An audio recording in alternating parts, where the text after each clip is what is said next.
আন্তর্জাতিক নারী দিবস আজ। বিশ্বের সাথে তাল মিলিয়ে বাংলাদেশেও পালিত হয় দিবসটি। যদিও নারীদের সম্মান জানাতে এই দিবস, কিন্তু এই সময়েও নানা রকম হয়রানির শিকার হচ্ছেন নারীরা। বিশ্লেষকরা বলছেন, নারীকে নিরাপত্তাহীনতায় রেখে সমাজের এগিয়ে যাওয়া সম্ভব নয়। ৫৪ পেরিয়ে স্বাধীন দেশ বাংলাদেশ, অথচ নারীরা এখনও প্রশ্নবিদ্ধ হচ্ছে সামাজিক নানা প্রথা ও বিধিবিধানে। পুরুষরা নিজেদের ইচ্ছেমতো চলাফেরা করতে পারলেও নারীরা তা পারছে না, হয়রানির শিকার হচ্ছে প্রতিনিয়ত। সম্প্রতি রাজধানীতে ২ নারী এমনই হেনস্থার শিকার হন।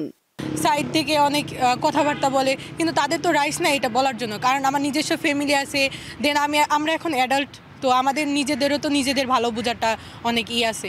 আমাদের এটা উচিত না একজনকে নিয়ে মন্তব্য করা, কারণ আমরা নিজ জায়গা থেকে যদি সচেতন থাকি তাহলে দেশ সুন্দর হবে আরও। আর আমার বোন, আমার মা বা আমার ক্লাসমেট যারা আছে তারা যাতে নির্বিঘ্নে রাতের বেলা বের হতে পারে, তারা যাতে সমাজে নির্বিচারে চলাফেরা করতে পারে, তাদের যে নিরাপত্তা আমাদের দরকার, এই নিরাপত্তা আমাদের নিশ্চিত করা আমাদের প্রতিটা পুরুষের দায়িত্ব।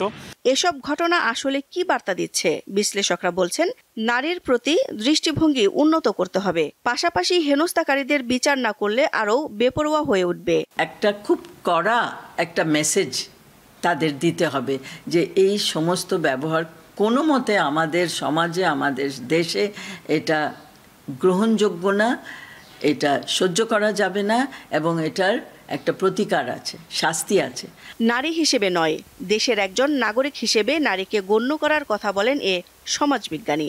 একজন নারী এবং পুরুষ এদেশের একজন নাগরিক হিসাবে সংবিধানে যে অধিকারগুলোর কথা উল্লেখ করা আছে সেই অধিকারগুলো তিনি ভোগ করবেন। কিছু কিছু ঘটনা কিন্তু এই প্রশ্নের সৃষ্টি করে যে নারী সম্পর্কে এখনও অনেকের ধারণা কিন্তু বলা যেতে পারে এই যে সংবিধান বা আইনের সাথে সাংঘর্ষিক। বিশেষজ্ঞরা বলছেন, প্রকাশ্য ধূমপান কিংবা নারী কি পোশাক পরবে, কিভাবে চলাফেরা করবে তা নির্ধারণ করার অধিকার অন্য কারো নেই।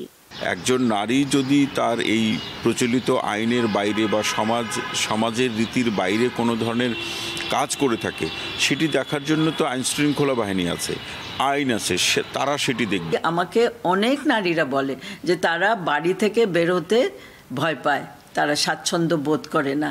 এটা কি একটা স্বাধীন দেশে একটা এই সমাজ এটা কিভাবে গ্রহণযোগ্য হতে পারে?